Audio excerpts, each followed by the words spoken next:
Quiero dar la bienvenida a Byron Cruz, amigo de la casa, que bien que nos volvamos a reencontrar en este espacio también. ¿Cómo estás? Un saludo primero antes de comenzar con el tema. ¿Cómo has pasado? ¿Cómo te va, Diego? Buenos días. No sé si me logras escuchar claro y fuerte. Te escucho y te veo bien. Gracias. Agradecerte primero por el espacio y por la oportunidad de llevar estos temas tan importantes a discusión que deberíamos tenerlos de manera constante en medios digitales y medios de comunicación. Sí, absolutamente importante porque muchas veces o generalmente estamos viendo a través de las redes sociales, pues ya que pasan las fronteras nacionales, ¿no? Situaciones que se están viviendo y que luego pues también involucran al Ecuador. Y hoy vamos a hablar acerca de las personas trans, su salud, su situación y su salud. Y entonces, para empezar, sí quisiera que tú, que eres muy propicio para hablar de legislación también, ¿qué dice al respecto de las personas trans nuestra legislación y qué significa ser una persona trans, por favor? Sí, antes de empezar en ahondar un poquito en este tema de la legislación o de los derechos de las personas, de los colectivos, de las poblaciones, mejor dicho, o de las comunidades también, como ahora se empieza a determinar, me gustaría mencionar que como país, como Ecuador, no tenemos una estadística de base que nos permita determinar el número exacto de personas que están transitando o que ya se autodeterminan como personas transgénero o como personas transexuales. Entonces, eso también es bastante perjudicial porque en base a la estadística se promueven políticas públicas, se promueven programas de salud, etcétera, y obviamente el desconocimiento y la falta de estos datos estadísticos hace mucho más difícil el trabajo. Hay que dejar en claro también que esto no es una despreocupación del Estado o del el ente como es el INEC, sino que es muy difícil cuantificar y es muy difícil identificar a las poblaciones claves, también como se dice de manera técnica, en algunos aspectos de educación en salud, porque, bueno, no todos se presentan de manera pública. Y me gustaría en este tema mencionarte que existen algunos estudios. Dentro de eso tenemos un estudio del INEC, es un censo de las condiciones de vida de la población LGBTI, que se aplicó a 479 personas trans, específicamente trans, que fueron encuestadas, de las cuales el 45% mencionan haber vivido violencia, el 82.3% ha recibido gritos, insultos, amenazas o burlas por parte de sus propios familiares, el 15.7% ha sido acosada sexualmente y el 84.8% ha sido obligado a tener relaciones sexuales por parte de sus familiares, es decir, violencia sexual dentro del núcleo familiar. Entonces, eso como una antesala para que vayamos entendiendo a qué nos enfrentamos cuando hablamos de personas trans, es decir, que viven una violencia sistemática que no solo viene desde el Estado, sino que también viene provocada desde la familia, que se supondría que debería protegerlos. Entonces, para ir adentrándome un poquito más también en esto, desde las definiciones, la palabra trans incluye a dos poblaciones, que son a las personas transgénero y también a las personas transexuales. Las personas transgénero son aquellas que no se sienten cómodas o no se sienten más bien identificadas con su rol de género, no se adecua a su sexo biológico, es decir, es un hombre quizás biológicamente que no se autodetermina genéricamente como tal y transita hacia el género femenino y hace algunas modificaciones en el tema estético, en el tema actitudinal, de comportamientos, de características del otro género. No existe ninguna modificación quirúrgica en este caso. Lo mismo pasa para el otro lado, ¿no? Entonces, así, dentro de los transgéneros tenemos transgéneros femeninas y transgéneros masculinos. Entonces, lo mismo que hace un hombre para transitar hacia mujer, lo mismo hace una mujer para transitar hacia hombre de manera genérica. Y luego tenemos a las personas transexuales. Aquí tenemos a dos subgrupos, que son las mujeres transexuales y los hombres transexuales. Eh, aquí lo que prima es que ya existen intervenciones quirúrgicas o tratamientos hormonales que van a, de alguna manera, estructurar o adecuar el cuerpo para que se feminice o se masculinice de acuerdo a la necesidad o la percepción genérica de la persona que está haciendo el cambio o la transición. Entonces, tenemos estos cuatro grupos de personas que están agrupándose dentro del término trans. Esto por una parte. Por otra parte, me gustaría mencionar que dentro de la política, de lo que me preguntabas, hemos visto algunas modificaciones y cambios estructurales que han beneficiado de manera general a los colectivos y a la población LGBTI. Y uno de estos pasó recientemente el 20-21 de marzo de este año, que la delegada de la Cancillería del Ecuador, ante la Secretaría, el Consejo de Seguridad de la ONU, dio un discurso bastante profundo al respecto de los derechos de las poblaciones y de las comunidades LGBTI. Entonces, esto de alguna forma aclara un poco el panorama de que no es un gobierno tan conservador y que quiere dejar un mensaje positivo para la comunidad LGBTI en el Ecuador. Sin embargo, ninguno de los gobiernos anteriores, de los 3 que han venido pasando, hicieron algo cuando la Comisión de la Verdad, recordarás que hicieron este informe en el que investigaron actos de lesa humanidad, de graves delitos contra los derechos humanos de diversos grupos poblacionales del país. Y en el primer capítulo de este informe se detalla mucho sobre la violencia sistemática desde el Estado, por eso son casos de lesa humanidad, hacia la comunidad LGBTI en nuestro país. Recordarán que antes del año 1999, hasta Estaba penalizado. Estaba penalizado la homosexualidad, y entonces los grupos y los colectivos salían a las calles a protestar, y muchas personas murieron a manos de funcionarios del gobierno, policiales, militares, etcétera, y las personas que sobrevivieron a esto no han sido restauradas o reparadas desde el Estado. Entonces, muchas de estas personas que fallecieron son mujeres trans o fueron hombres trans y que realmente fueron violentados. Entonces, hay que establecer bastante bien estas bases de por qué hay estos cambios, y aparecen estos cambios en la política o en las leyes del Ecuador, porque en el año 2019 la Corte Interamericana de Derechos Humanos hace un llamado a 12 países en los cuales se encuentra Ecuador, y les pide 3 cosas. Mejor dicho, les ordena 3 cosas. La primera es que se elimine cualquier tipo de distinción por orientación sexual, etcétera, ¿no? ¿Qué significa esto? Significa que, por ejemplo, se abre la puerta a otras posibilidades en la legislatura ecuatoriana. Por ejemplo, la Corte Interamericana de Derechos no te dice que se aprueben los matrimonios igualitarios, pero te dijo que se elimine toda clase de distinción en la ley. Es decir, que ya no puedes sesgar, por ejemplo, el hecho de los matrimonios por ser personas del mismo sexo.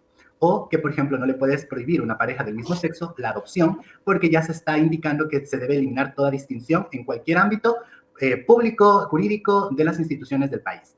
Entonces, ese es uno de los precedentes por los cuales, por ejemplo, se aprobó el matrimonio igualitario, etcétera, etcétera, etcétera. La otra situación que manda la Corte es que se permita garantizar de manera oportuna, simple, lo más fácil y práctico posible, la posibilidad de que las personas transgénero o transexuales puedan hacer el cambio de la palabra sexo por la palabra género, escogiendo femenino o masculino de acuerdo a su condición genérica.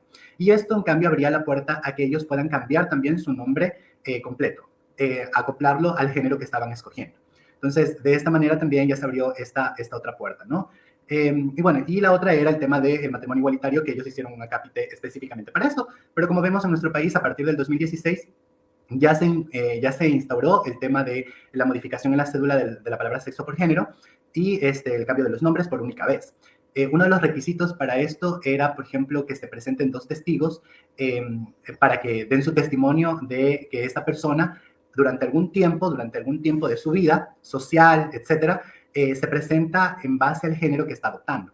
Entonces, la Corte pidió que eso no se haga, y por eso, en medio de un fallo que hubo en el 2022, por un caso en específico, ya ahora se permite que se coloque el sexo. Es decir, que si hay una persona que es transexual, que es una mujer trans, es decir, un hombre biológicamente nacido hombre, que hizo la transición a mujer, ya no va a pedir que le coloquen, que le eliminen sexo y le pongan género femenino, sino que ahora va a ir sexo mujer. Entonces, esa es la nueva actualización que hay aquí ahora en nuestro país desde el año 2022. Entonces, lo que está sonando bastante es el hecho de la actualización de la ley trans en España y las leyes en favor de las mujeres. Entonces, lo que nos dice la ley trans es lo mismo de la Corte Interamericana, del tema del sexo, género y del cambio de los nombres, pero la diferencia es que la ley de España, la ley trans de España, incorpora que lo puedan hacer de manera autónoma a partir de los 16 años, y que con el acompañamiento y la tutoría de un curador, etcétera, lo hagan a partir de los 14, y con una orden judicial o de algún organismo de control, de supervisión, lo hagan a partir de los 12. ¿Por qué la prontitud? Y esa es la preocupación de la gente. Mira, yo he escuchado bastante el tema de estos grupos pro vida y de los grupos ultra conservadores que hablan acerca de que es una emoción. Ellos dicen así, es que no podemos avalar este tipo de leyes que permiten que se cambie algo tan importante como la cédula de identidad, cuando es algo que están transitando y mañana se les olvida. No funciona así. Cuando hablamos de las personas trans, o cuando hablamos de las personas de la comunidad o de la población LGBTI, mejor dicho, estamos hablando que ya se encuentra en una esfera del ser. ¿Qué significa esto? Que yo no le puedo decir a una persona cómo se debe sentir, porque es algo que nace de sí mismo, es algo que nace, no existe todavía algo científico que nos pueda determinar por qué razón una persona es gay, lesbiana, homosexual o trans. Y aquí tengo lo de Rubén Ardila. Él hizo una publicación indexada sobre la terapia afirmativa para los homosexuales y lesbianas, y él recoge de toda la bibliografía que le encuentra 3 teorías. Te las voy a mencionar rápidamente. La primera es la teoría psicoanalítica, que habla acerca de que de alguna forma existiría una estructura familiar que educa o induce a la homosexualidad. También tenemos la teoría del aprendizaje, que como su nombre lo indica es que la gente aprende del entorno social o familiar estas conductas homosexualizadoras y o de transición a otro género. Y la teoría genética, que obviamente recoge este tema de que por hormonas, por una condición genética, que una parte del cerebro domina más, etcétera, etcétera. ¿Por qué me permito mencionar esto de aquí? Porque las personas trans no pueden ser diagnosticadas como personas trans. No existe ningún elemento, ninguna herramienta médica objetiva que te pueda ayudar a determinar cuándo una persona es trans o cuándo una persona es gay, cuándo una persona es lesbiana. No. Lo que hacen los profesionales de salud, lo que deberían hacer es aplicar la escucha activa, así como suena. Y lo que se basa es en escuchar el relato, en este caso que estamos hablando de las personas trans, y el relato tiene que ser congruente en el tiempo y tiene que ser constante. Es decir, que generalmente lo que nos dice el manual es que dentro de 2 años de seguimiento psicológico con el equipo de salud, la persona que quiere transitar, digámoslo así, necesita que durante esos 2 años y mucho más también manifieste esa necesidad. Y lo que nos dice la evidencia científica es que las personas trans empiezan a sentir a esa esfera del ser que te decía desde muy pequeños. Y aquí hago otra aclaración para todos estos grupos ultra conservadores. Lo que nos dice la neurociencia es que de los 3 a los 7 años se va teniendo nociones de la identidad. Y a partir de los 8, 9, 10 años ya existe una consolidación de la identidad. Y esto estaba en mis libros de anatomía de bachillerato de hace 20 años. Entonces no es algo tan novedoso tampoco. Y obviamente en la adolescencia, ya con los cambios y la pubertad, viene una consolidación que tiene que ver con los cambios fisiomorfológicos y la acentuación que tiene que ver con la personalidad y todo lo demás. Pero también lo que nos dicen es que generalmente en la infancia existe una variabilidad del género. ¿Qué significa esto?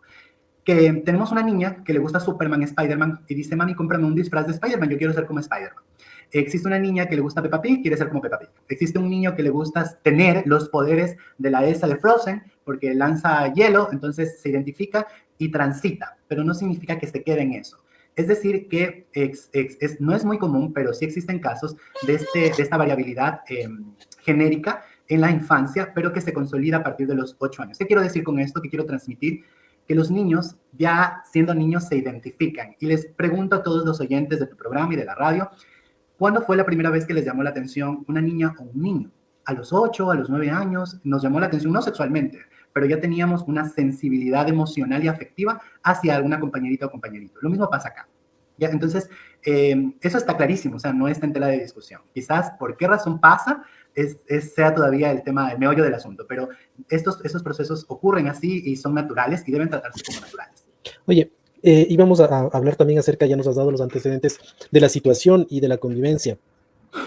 He visto igual a través de las plataformas como TikTok, que a veces ya caen en el tema de, no sé si de la gracia, de la ironía, pero por ejemplo, con la ley trans en España, no sé si sea así en realidad, pero decían, habían hombres que comprobaban que era sumamente fácil hacer esta transición para tener acceso a beneficios de que se le estaba dando a las mujeres como tal. Es decir, abundan los ejemplos, por ejemplo, por eso te pregunto, si es tan sencillo, por ejemplo, en España, decir, bueno, me presento a un registro civil y quiero decir que yo me considero mujer y me cambio a mujer y tengo acceso a sus beneficios que como mujer tienen unas ciertas leyes. Es tan sencillo así, porque tú nos has explicado que es un proceso, ¿no? Y creo que está bien y que hay un seguimiento. Pero allá, ¿cuán fácil no, es que aquí ocurre igual, verás, lo que dijo la Corte Interamericana y lo que te decía en un inicio es que se debe facilitar esto, que se debe eliminar cualquier traba. Entonces, anteriormente, a ver, te explico una cosa. Anteriormente, en el 2012, antes del 2012, en el manual del DSM, las personas trans, las personas lesbianas, etcétera, estaban consideradas dentro de este manual,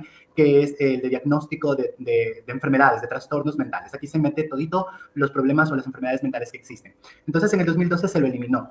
Y la Organización Mundial de la Salud empezó a llamar a las personas que no se encontraban de acuerdo con su género en relación a su sexo biológico, empezamos a llamarlas como la incongruencia de género.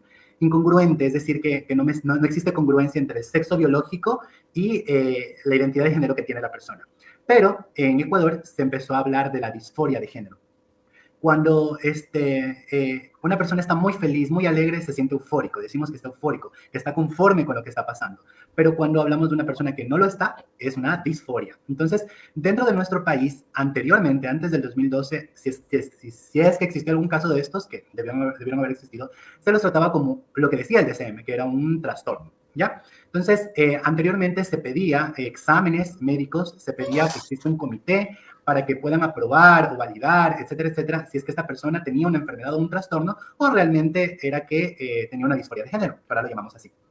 Entonces, anteriormente se pedían muchos requisitos para hacer estos cambios. Entonces, lo que dijo la Corte es que se debe eliminar todo ese tipo de tramitología para que a las personas se les haga más fácil poder hacer el cambio. Ahora, lo que no contaban en España es que la perspicacia de la gente maliciosa iba a aprovecharse de esta oportunidad y esta reivindicación de los derechos para las comunidades trans, sí, para las personas trans, e iba a aprovecharse de eso, porque a la par de aprobarse esta ley trans, también se aprobó o se modificó una ley para las mujeres que tenía que ver con el tema de aranceles, de préstamos a bajos intereses, lo que tenía que ver con paridad de género para acceder a trabajos, que eso también existe en nuestro país, que no se aplica es diferente, pero también existe en nuestro país. Ya, entonces, con estas modificaciones, mucha gente que es, no sé, maliciosa, utilizó esta figura de manera burlesca para hacer válidos sus ideologías, pero hay que entender, y aquí me gustaría entrar ya en el tema de qué es lo que pasa con las personas trans. Yo te voy a poner un ejemplo. Tenemos un adolescente de 12 años que sus padres lo encuentran maquillándose, que lo encuentran colocándose una camiseta en la cabeza para que parezca cabello, y los padres no entienden y lo botan de su casa. ¿Qué hace un preadolescente de 12 años en la calle sin la protección del Estado? Porque la institución que debería proteger a estas personas es la que tiene la responsabilidad de la rectoría social, que es el MIES, pero no existe una casa de acogida, por ejemplo, para niños en esta situación de vulneración. Y deberían acogerlos.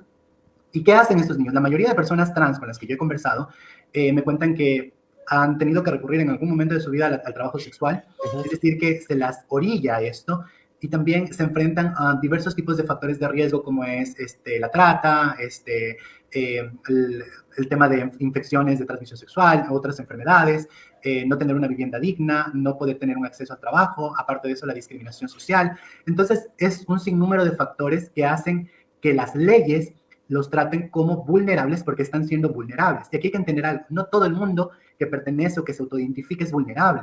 Yo tenía una amiga que es negra, que ella me decía, yo nunca en la vida me sentí discriminada. Obvio no, estudiaste en un colegio particular, tu papá tenía una posición económica adecuada, eres guapa, etc. O sea, existe un sinnúmero de elementos que no nos hacen iguales en el tema del acceso a los derechos, y por eso las leyes tienen que especificarse, porque si no fuese así, nos quedaríamos con el artículo de la Constitución que dice que nadie puede ser discriminado ante la ley y por religión ni por orientación sexual, pero necesita especificarse porque se están vulnerando estos derechos. Bien, vamos a la situación al convivir de la ciudad y de la comunidad. Y muchas de las cosas también, yo te digo, por eso quiero que nos expliques, porque muchas de las cosas que se están viendo es que todavía hay una falta de información al respecto, y por lo tanto hay desconocimiento y se pueden seguir reproduciendo estos temas de discriminación. Pero, por ejemplo, cuando nos dicen que una mujer trans, por ejemplo, puede competir a nivel deportivo con otras mujeres que biológicamente son mujeres, se suponía que tenían ya por genética alguna ventaja con respecto a las mujeres, y había cierto malestar por estas mujeres biológicas que decían, ¿cómo es posible que nos puedan competir con personas que puedan tener una ventaja genética? En ese sentido, ¿cómo explicar? O sea, debemos de llevar simplemente a ese tema de ya legalmente es mujer y por lo tanto tiene que estar en el mismo grupo de mujeres. Por lo mismo, en el caso también se quejan de que no hay atención de salud, por ejemplo, específicamente para mujeres trans. ¿Dónde tienen que irse? Entonces, ¿cuáles son esas situaciones reales que están viviendo estas mujeres y también su entorno? Porque hay que entenderlo también. Claro, las familias de las mujeres y los hombres trans también transitan. Vamos a empezar por lo primero la primera pregunta. Te comento que hoy la Federación Internacional de Atletismo prohibió que las Ya personas prohibió. transgénero participen en competencias femeninas a nivel internacional. Mira, sí podríamos decir que existe, si esta persona ya se dedicaba al deporte, si ya se dedicaba a una disciplina deportiva, ya es una transición, obviamente el desarrollo muscular está más avanzado, pero aquí hay que entender algo, que las hormonas influyen bastante en el tema del desarrollo o no muscular. Entonces, sí existen diferencias marcadas fisiológicas entre hombres y mujeres. Lo que yo te podría decir es que para mí, o sea, mi opinión personal, mi apreciación personal, la solución sería crear una categoría específica. Sin embargo, si ya estamos dándoles, mejor dicho, no estamos dándoles, sino que se está reconociendo sus derechos ante la ley, al reconocerlas como la ley, ¿no? No nosotros, sino la ley al reconocerla como más de sujetas de derecho como mujeres en su DNI, etcétera, etcétera. Entonces, ¿por qué no permitirles que participen como lo que son mujeres? Aunque algunas te dicen yo soy una mujer trans y yo soy un hombre trans, que es válido también hacer esta diferenciación.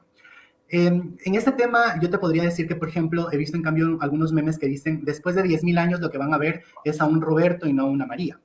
Pero realmente no funciona así. La terapia de reemplazo hormonal cambia, la densidad ósea también, existen algunas modificaciones a nivel del cuerpo e incluso a través de los huesos se puede saber qué tipo de alimentación tenía. Entonces, no es algo que se pueda decir que va a pasar. Ahora, lo que se debe tratar de generar es espacios positivos para que las mujeres y los hombres trans puedan incorporarse en diferentes ámbitos sociales, porque es lo que te decía anteriormente, no existe. Por aquí tenía un dato que uno de cada 4 personas trans han tenido eventos autolíticos, es decir, que han intentado suicidarse. Y también hay del 2006 al 2013, el promedio de vida de una persona trans es de 35 años. Entonces, no solo son personas que no están teniendo un acceso a servicios, sino que están siendo asesinadas por su preferencia y por su identidad. Entonces, esto los hace vulnerables y eso los vulnera más. Y habíamos quedado en el tema de la atención en salud para las personas trans. ¿Cuál es la situación que se vive en el Ecuador en este sentido?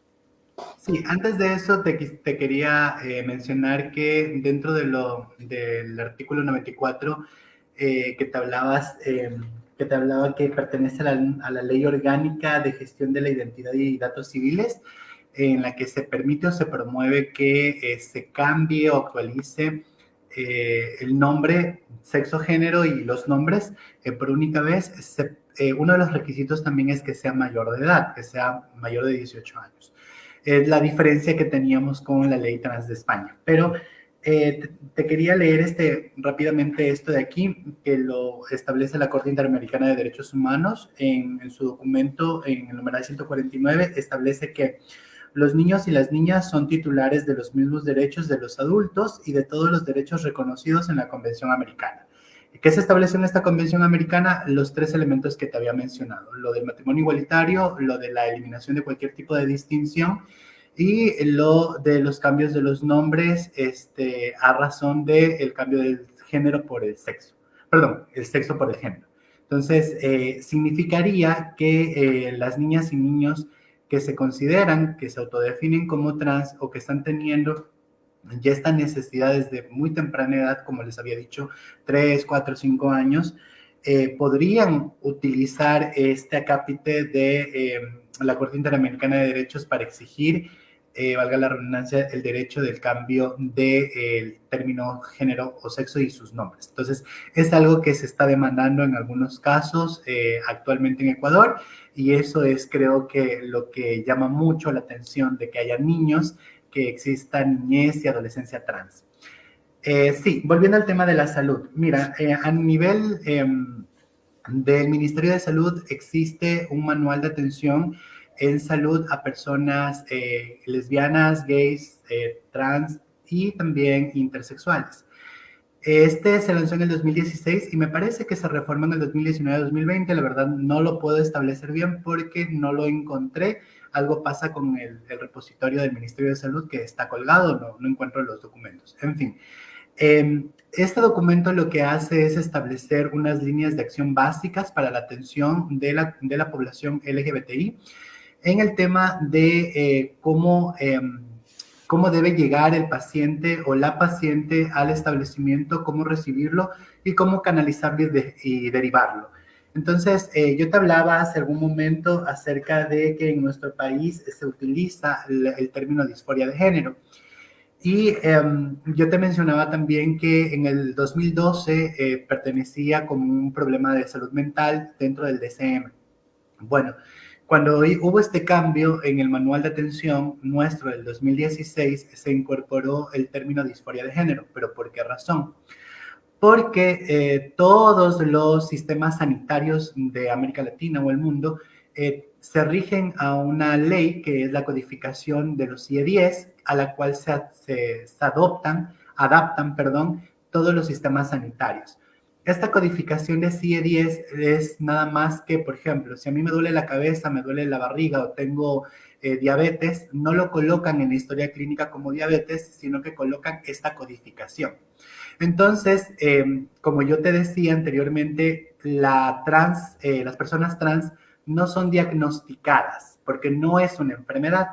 Entonces, la codificación CIE-10 que se tiene dentro del Ministerio de Salud es para disforia de género, que incluye diferentes cosas.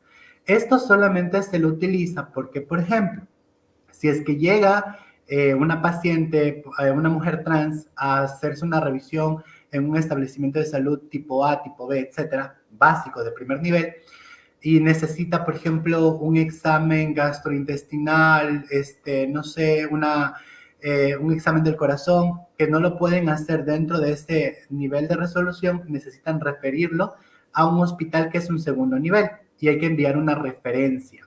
Entonces, para enviar esta referencia, se tiene que enviar con la codificación de CIE-10 del paciente para decir que esta persona es una persona con tal denominación o característica, ¿ya? Pero una vez, generalmente en los casos de personas que están transitando, lo que se busca generalmente es el acompañamiento el psiquiatra, un psicólogo, un psiquiatra, un médico familiar, también de un endocrinólogo, para que haga el acompañamiento, porque tengo unos datos aquí que bastante me llaman la atención, y es que el 80.7% de personas que son trans han utilizado hormonas sin ninguna prescripción médica, y esto es peligroso, por supuesto, porque las dosis pueden alterar o dañar, generar daños renales a nivel de hígado.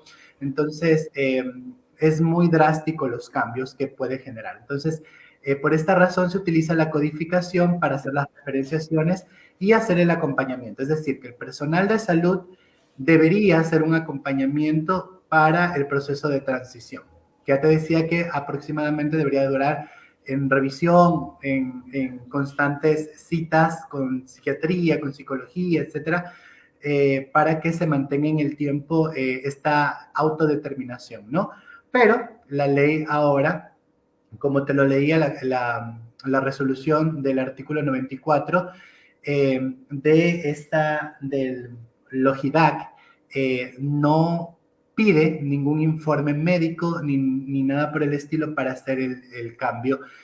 Nada más te pide que seas mayor de 18, pero ya te leí que la Corte dice que eso no es necesario, y también que se presenten dos testigos que puedan decir que te conocen desde hace algún tiempo y que te reconocen como una mujer trans o como un hombre trans. Oye, ahí solo para complementar, aunque el requisito aquí es 18 y tú dices que nos estás comentando lo de la Corte, pero necesitamos un fallo al respecto, ¿no? Para que haya este cambio legal, ¿o no? Ya O hay un sea, es decir, antecedente, sí, ya hay un antecedente de una niña, de una niña trans, que transitó de hombre a mujer, y no recuerdo exactamente el nombre del fallo, pero ya hay un antecedente que ella se inscribió, o sea, ya pudo hacer el cambio. Entonces, ya existe este antecedente, y también a partir de eso, tú sabes que los fallos en derechos, en la parte constitucional y todo lo demás, ya sirven como un precedente para encaminar después las siguientes causas. Y es lo que pasó, ¿no? Con el tema del cambio de género en el 2016, de eliminar el sexo por género. Y posterior a eso, ahora vemos que ya se puede hacer el sexo porque ya hubo también una demanda de inconstitucionalidad del artículo 94 en relación, me parece que es el artículo 94, creo que sí, en relación a lo que dice la Corte Interamericana, que es la parte que te leí. Otra de las cosas que te quería mencionar en el tema de salud es que se pide que los profesionales de salud, cuando perciben que una persona trans llega al establecimiento, se lo trate en relación al género que se percibe. Es decir, que puede ser una mujer social o puede ser un hombre social. ¿Qué significa esto? Que tú lo ves y bueno, tú asumes quizás que es un hombre o que es una mujer biológica, pero sin embargo, como se viste, cómo se peina, cómo se maquilla, ¿es un hombre o es una mujer? ¿Sí me explico? Eso hay bastantes dificultades, yo lo vi bastante de cerca cuando trabajé para el ministerio. Hubo varios casos en los que yo veía que el personal de salud se burlaba, se reía o hacía comentarios bastante, o sea, entre ellos, pero la gente se daba cuenta. Y esto es un problema, sí, porque genera una barrera en la atención en el servicio de salud y las personas no van a querer ir. Otra de las cosas importantes es que no se debe asumir por qué va el paciente o la paciente. Te voy a poner un ejemplo. Vamos a suponer que llega una mujer trans, es decir, que fue hombre, y te dice que tiene un dolor en la zona eh, de sus órganos genitales, tiene su modificación corporal, perdón, su cirugía, pero sigue teniendo o conservando sus testículos y su pene.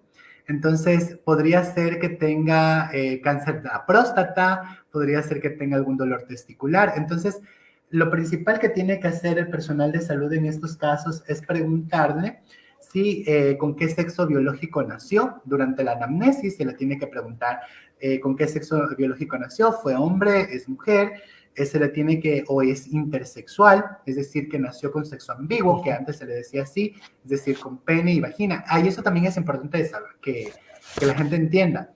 No solo existe macho y hembra, existen personas que son intersexuales a lo que anteriormente se le conocía como hermafroditismo. Hermafroditas. Exactamente, pero ahora ya se lo cambió. Y también existen diferentes variaciones genéticas, sí, existe sexo genético y ahí tenemos diferentes trastornos que pueden ser el de Klinefelter, etcétera, que son modificaciones o alteraciones genéticas que no es el típico hombre XY o la típica mujer XX, ¿ya? Entonces, para que la gente entienda que biológicamente tampoco es que todos somos iguales. Ya dentro de esto que te decía, también hay que preguntarle si es que se identifica cuál es su identidad, ¿no? Su orientación sexual, para poder entender cuáles son sus prácticas sexuales, aunque esto tampoco es necesario porque los heterosexuales también tienen relaciones a nivel anal, etcétera. O sea, no es cosa solo de las personas LGBTI. Y también hay que preguntarles si se considera o no, se define como una persona trans, y si es, aparte de trans, una persona transgénero o una persona transexual. Entonces, ¿por qué es importante? Vamos a suponer que tenemos a un hombre trans, es decir, que nació biológicamente siendo mujer y que transitó a ser hombre, y que conserva todavía sus genitales femeninos, que es decir, una vagina, su útero, sus ovarios, etc. Podría acudir a hacerse un Papá Nicolau. Una vez nos pasó que un paciente asistió a hacerse un Papá Nicolau y le negaban la atención y la del laboratorio le decía, pero señor, ¿usted por qué quiere hacerse un Papá Nicolau? Deje de jugar conmigo. Entonces, por esto también es importante que la cédula haga esta modificación, y también es importante mencionar antes de que se me vaya, muchas personas dicen, chuta, pero vas a cambiar todo en la cédula y la cédula es el documento más importante. Lo que pasa es que en la base de datos de la información de identidad no se va a eliminar el sexo biológico, o sea, eso va a quedar registrado ahí adentro. Y esa información, ¿quién la puede revisar? Todas las instituciones públicas. Entonces, lo que se va a ver, lo que la gente va a poder ver, es decir, es al hombre social o a la mujer social, incluso en su cédula de identidad. Entonces, solo les doy un pequeño ejemplo. Otra de las cosas que pueden ocurrir, el hecho de, hay muchos transgéneros, te decía que los transgéneros no se hacen ninguna operación o cirugía. Muchas mujeres que nacen biológicas biológicas mujeres y transitan hacia hombres, se fajan los pechos. Entonces, eso puede generar tumoraciones, por la presión que se ejercen. La Chilindrina en algún momento en una entrevista contaba que para hacer de la Chilindrina, María Antonieta, ella se fajaba los pechos y ya tuvo que hacerse cirugías en los senos por la presión que se ejercía.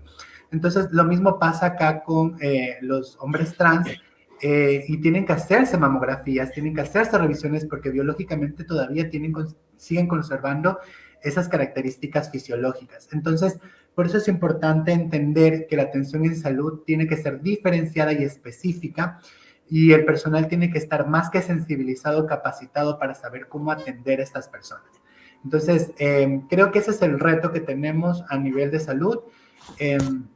Actualmente, ya para terminar, bueno, en el 2019 se estuvo tramitando un protocolo de atención tenía un enfoque transdisciplinario, pero sin embargo no lo he visto, no sé qué pasó, creo que nunca se aprobó. Y aquí se trataba de establecer un protocolo para la atención específica de personas trans que no era tan general, ¿no? Entonces, tenemos esta norma y también tenemos un protocolo de atención integral a pacientes con desórdenes de desarrollo sexual, pero que aquí no entran las personas trans ni las personas intersex, sino que aquí entran las personas que te decía, que nacen con alguna alteración genética, etcétera, etcétera, etcétera. Y aquí ya se incluye un montón de otros profesionales que no existen, al menos yo aquí en Santo Domingo, en los hospitales no los he visto. Entonces, es bastante complicado y los retos son bastante fuertes. Solo quiero decirle a la gente una cosa. Una vez estaba en un bus y escuché que hicieron un comentario y la mamá le decía a su esposo, a su pareja, mira ese mariconcito. Y yo veía al niño que estaba allí y yo decía, si ese niño fuese gay, se sentiría muy mal el hecho de abrirse con su familia, porque él ve cómo ridiculizan y cómo tratan de manera burlesca a una persona por su condición y orientación. Hay que entender que las personas trans y las personas LGBTI son consideradas grupos de atención prioritario y vulnerable, porque a ellos no solo se los valora como individuos, como personas, sino también por su orientación sexual. Mucha gente no tiene acceso a trabajo, a educación, etcétera, o quienes ya tienen trabajo, tienen una profesión, tienen que esforzarse el doble, créeme, el doble para lograr ganarse ciertos espacios. Hay que ser empáticos. Sí, sí, sí, sí. Yo en eso estaba pensando porque es muy difícil y creo que algún momento te propondría también hacer un tema de lo que tú decías de la familia que también transiciona, porque qué difícil también con todo este bagaje de discriminación que ya tenemos internalizada, cuál es el proceso adecuado para acompañar a un niño o una niña que esté en este proceso. O sea, me parece que sería importante también hacerlo. Te agradezco porque nos has dado bastantes criterios que me parece que esclarecen, que van allá más allá de los mitos, de los que se escucha, de los chistes. Creo que es muy importante la información y siempre nos traes tú la información certera, entonces me gusta mucho ese aspecto. Quiero terminar con este comentario de Miriam Trujillo que dice: el personal de salud del Ministerio de Salud Pública tiene la obligación de atender a todos. Hay un protocolo que se sigue y es obligación del personal de salud a nivel público de dar un buen servicio. En general, en estas características de las que tú nos has hablado, que creo que está muy claro. O sea, es muy importante por qué preguntarle tu sexo biológico, pero por qué tratarle también con ese género, ¿no es cierto? Solo quiero cerrar con esto y con el comentario del oyente, y es, lo que pasa es que para todo el mundo que trabaja en el Ministerio de Salud son muchos protocolos, muchas normas de atención y existe mucha población, es para discapacidades, etcétera, etcétera, etcétera. Entonces también hay que entender la demanda. Ahora, obvio que el personal tiene que estar altamente informado y esto se hace, se capacita. Yo mismo cuando estuve allí tenía jornadas enteras de capacitación y sensibilización y se puede ver y se puede palpar el sentido discriminatorio que tienen muchos profesionales y que no nos sorprenda ver neurocientíficas, ginecólogas, pediatras diciendo que esto es una aberración y cosas del infierno, porque también tiene su ideología y está bien, pero lo que hay que entender es que el profesional de salud trabaja bajo unos principios de bioética y uno de esos es la no maleficencia y no hacerle daño a tu paciente. Entonces, no te puedes ir en contra de eso y yo creo que hay que ser coherentes con lo que haces. Si no te gusta, pues cámbiate de trabajo o de profesión. Y sobre todo ser empáticos con la situación de todos. Y eso, aquí también me quedo con eso de que es un desafío y un reto muy importante. Quiero Aunque hay agradecer, muchos avances. Gracias. quiero agradecerle a Byron Cruz, él es licenciado en Educación y Promoción de la Salud, y tenemos que ir comprendiendo todos estos asuntos porque es parte de la cotidianidad. No solo esto, sino muchas de las cosas que estamos viviendo, y hay cambios tan grandes que a veces como que nos sentimos estancados, pero hay que Hay seguir. homosexualidad en las Hay que personas seguir, con hay que seguir. discapacidad. Es algo que no se habla tampoco. Y hay sexualidad y cómo ejerce la sexualidad en las personas con discapacidad, que también algún día lo hablamos y que también muchas veces era un escándalo. Gracias a Byron Cruz, y con esto quiero también despedirme. Será hasta la próxima semana, si Dios quiere. Muchas gracias. Nos volvemos a encontrar. Hasta luego. Gracias. Chao.